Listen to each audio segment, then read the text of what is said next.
There is a thin, almost invisible line between good and evil, one that most of us assume we will never cross. We picture evil as something monstrous, alien, easy to recognize. We imagine it lurking in dark alleys, behind twisted smiles, or in the hands of those already marked by violence and cruelty. But what if it wears a familiar face? What if the most terrifying evil is not the one that storms through the gates, but the one that slips quietly through the cracks of everyday life, dressed in the ordinary? This disturbing thought leads us to a central, haunting question. How do ordinary, good people become capable of monstrous acts? How can a kind neighbor, a beloved teacher, a devoted parent, participate in or enable actions that history condemns as evil? The answer does not lie solely in grand ideologies or distant tyrannies. Often, it lies within us, in the small compromises, the silent approvals, the moments of fear or ambition that cloud our judgment. Evil is not always a dramatic transformation. Sometimes it emerges gradually, disguised as obedience, loyalty, or self-preservation. It creeps in through the mundane, feeding off hesitation and denial. And by the time it reveals its full form, the line has already been crossed. This essay will explore how good people can fall into evil, not through dramatic rebellion, but through quiet surrender. By understanding this subtle descent, we may better guard against the darkness that dwells not outside us, but within. The moral abyss, small steps, big consequences. Human morality rarely exists in stark black and white terms. Instead, it dwells in a murky zone, a gradient where good and evil intertwine and blur. This murky zone reflects the complex reality that ethical decisions often involve subtle shades of right and wrong, making it easier for small compromises to slip by unnoticed. Small ethical compromises, such as ignoring injustice, bending rules for personal gain, or engaging in selfish acts, may seem trivial at first. Yet, these seemingly harmless behaviors accumulate over time, gradually eroding the foundation of moral integrity. Each minor concession chips away at the boundary between right and wrong, shifting it imperceptibly but inexorably.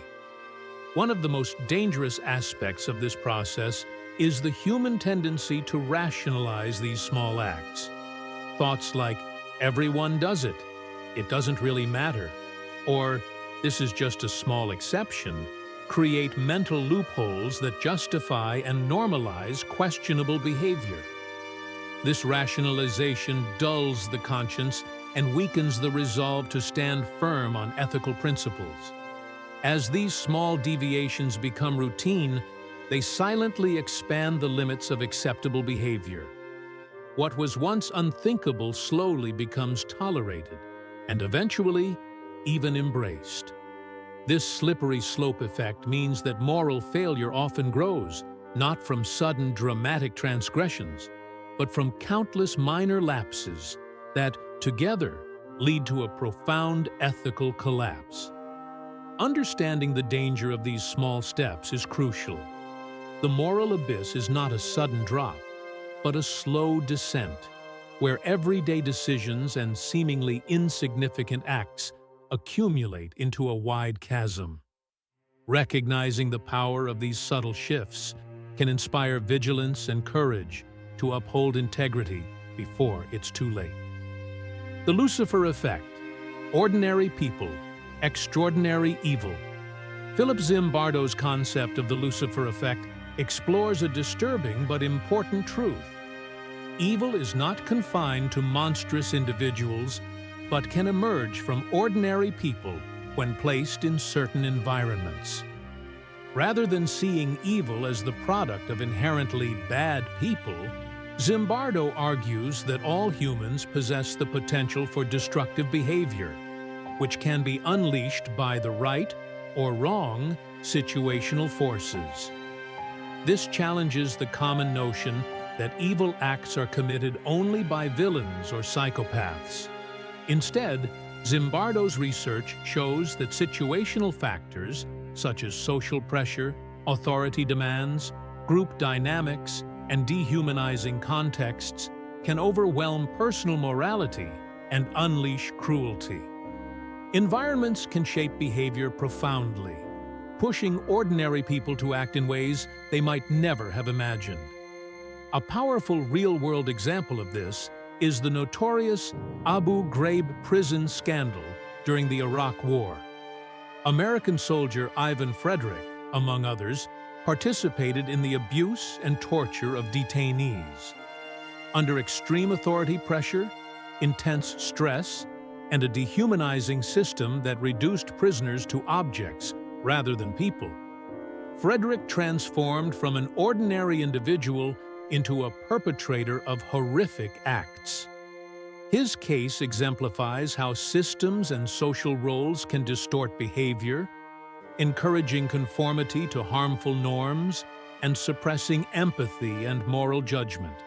The Abu Ghraib abuses reveal how institutional settings, where power is unchecked and identities are stripped away, create fertile ground for evil to flourish. Soldiers who might never act cruelly under normal conditions found themselves caught in a web of authority, peer pressure, and a toxic culture of violence. Zimbardo's Lucifer effect urges us to recognize that we are all vulnerable to the influence of our environments. It challenges us to critically examine the systems, roles, and social contexts we participate in, and how they might shape our actions.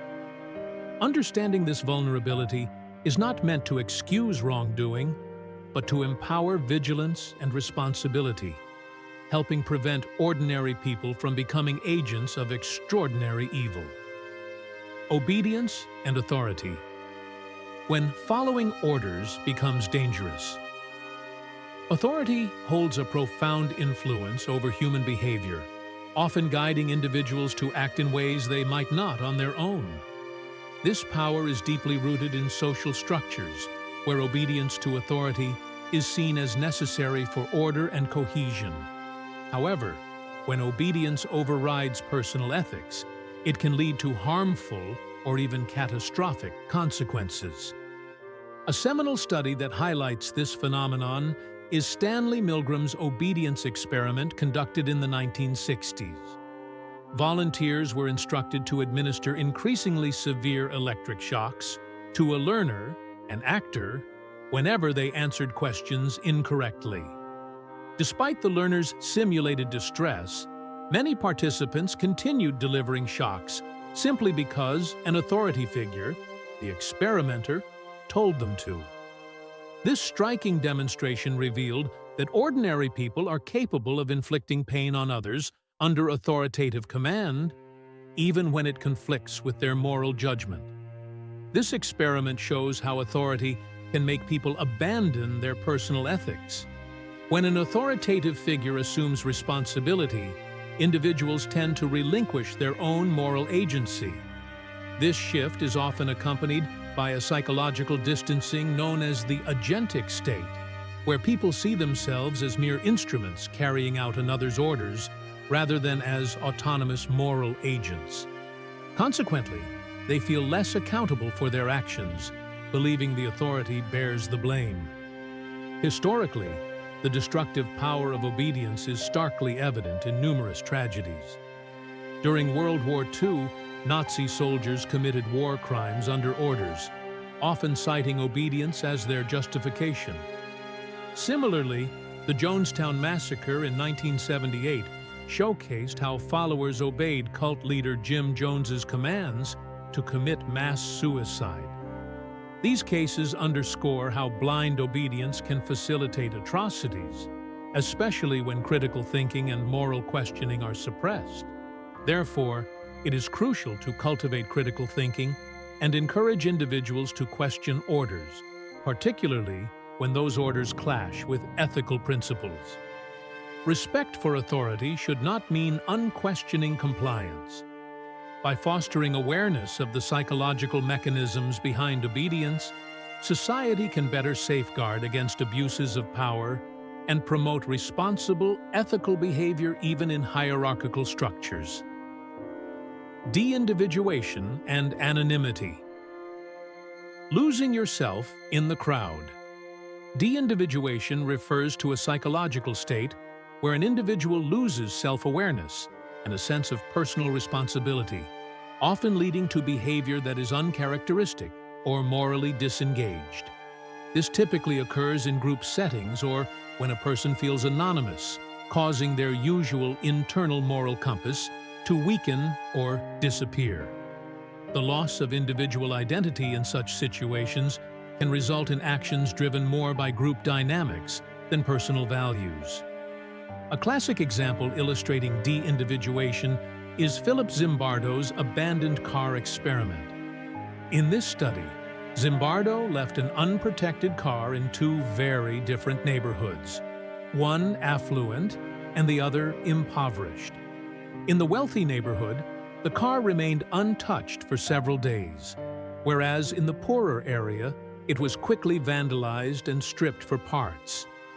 This demonstrated how the social environment and perceived anonymity can influence individuals to engage in destructive behavior, especially when they feel they are just part of a larger group, or when social norms do not strongly discourage such actions. In today's digital world, online anonymity further fuels hostile and aggressive behavior. When people believe their identity is concealed, they often act out in ways they wouldn't face to face. The lack of direct accountability, combined with a sense of being just one of many behind a screen, reduces the usual social inhibitions, encouraging trolls, cyberbullying, and hateful comments. This phenomenon stems from the weakening of individual responsibility when one's actions feel diluted among many others. Being just one of many in a crowd or online community can make people feel less personally accountable, leading them to disregard social and moral standards. To counteract these tendencies, it's crucial to cultivate personal accountability regardless of context. Whether online or offline, in groups or alone, maintaining awareness of one's values and the consequences of one's actions helps prevent the loss of self-control and promotes respectful, ethical behavior. Taking responsibility for one's choices ensures that anonymity and group presence do not become excuses for harmful conduct. Dehumanization, stripping away humanity to justify cruelty. Dehumanization is the psychological process of denying the humanity of others, perceiving them as less than human or fundamentally different from oneself. This cognitive mechanism allows individuals and groups to detach emotionally from their victims, paving the way for cruelty, violence, and discrimination. Psychologically, dehumanization diminishes empathy and moral concern, making it easier to justify harmful actions without feelings of guilt or remorse. When people are labeled as less than human, such as being called animals, vermin, or subhuman, it creates a psychological distance that reduces the natural barriers to causing harm. This labeling reframes the victims as objects or threats, rather than fellow human beings with feelings and rights. By stripping away their humanity, perpetrators can avoid the moral discomfort typically associated with violence and abuse, effectively bypassing conscience and social norms. Historically, dehumanization has been a core tool in wartime propaganda and genocides. During World War II, Nazi propaganda frequently depicted Jews as vermin or rats, making mass extermination seem acceptable to the German public. Similarly, during the Rwandan genocide, the Tutsi minority was referred to as cockroaches by Hutu extremists, facilitating brutal acts of violence and mass murder. These examples reveal how systematic dehumanization lays the psychological groundwork for atrocities by eroding empathy and normalizing cruelty. Psychological research supports the link between dehumanizing language and increased willingness to harm others. Experiments have shown that participants exposed to dehumanizing descriptions of a group are more likely to support aggressive measures against them. For instance, studies on intergroup conflict demonstrate that when people perceive outgroups as less human, they are more prone to endorse violence or discrimination without moral hesitation. The loss of empathy inherent in dehumanization affects both victims and perpetrators. Victims suffer not only physical harm, but also the deep psychological wound of being denied recognition as full human beings. Perpetrators, on the other hand, often experience a numbing of compassion, which can lead to a vicious cycle of escalating violence and moral disengagement. Ultimately, empathy remains the crucial antidote to dehumanization. By consciously recognizing the shared humanity of others, even those different from ourselves, we can resist the psychological pull to diminish their worth. Cultivating empathy restores moral sensitivity and acts as a powerful barrier against cruelty and injustice. The power of language, euphemisms, and moral blindness. Language holds immense power in shaping our perception of reality, especially through the use of euphemisms, softened or vague terms that obscure the harsh truths behind harmful actions. Euphemisms can mask brutality, making morally questionable acts seem acceptable or even necessary. For instance, the term collateral damage is commonly used in military contexts to refer to civilian casualties caused unintentionally during attacks. By framing these deaths as mere damage, the phrase detaches the reality of human suffering and loss of life, reducing the emotional weight of the tragedy. Similarly, in the corporate world, restructuring often replaces the blunt reality of layoffs, sanitizing the pain and economic insecurity imposed on workers. Another stark example is enhanced interrogation, a euphemism that conceals the brutality of torture, softening public perception and sidestepping ethical scrutiny. These linguistic choices dull the emotional and moral impact of harmful actions, fostering a kind of moral blindness. When language diminishes the severity of an act, it becomes easier for individuals and societies to accept cruelty, injustice, or suffering as routine or necessary. Euphemisms create psychological distance between the reality of harm and the public's awareness, undermining empathy and accountability. Recognizing the power of euphemistic language is crucial for maintaining ethical clarity. By critically examining the words used to describe actions, especially those involving suffering or injustice, we can resist passive acceptance and demand honesty and transparency. Awareness of language's influence on perception enables us to uphold moral judgment and confront uncomfortable truths rather than hide behind softened phrases. The role of choice and responsibility. The path forward. Despite the immense pressures that individuals face, be they social, political, or cultural, each person retains their moral agency. This agency is the fundamental capacity to make choices grounded in ethical reflection, and it remains a beacon of hope amid challenges. No external force can fully extinguish the power of the individual to choose between right and wrong, good and evil. Resisting evil, however, is no easy task. It demands courage, reflection, and a conscious effort that often runs counter to comfort and conformity. The temptation to remain silent or passive in the face of injustice is strong, but history teaches us that such silence enables wrongdoing to flourish. Courage does not mean the absence of fear, but the willingness to act despite it. It requires a deep examination of one's values and a commitment to uphold them, even when doing so is difficult or dangerous. Critical thinking is essential on this path. Questioning societal norms and established authorities is not an act of rebellion for its own sake, but a necessary practice to uncover truths and challenge unjust systems. Speaking out against injustice, whether in small daily interactions or in larger societal movements, is a powerful assertion of one's moral responsibility. It fosters a culture where integrity and fairness are not exceptions, but expectations. We must also acknowledge the profound complexity of human nature. Within each of us exists a duality, the capacity for kindness and cruelty, generosity and selfishness.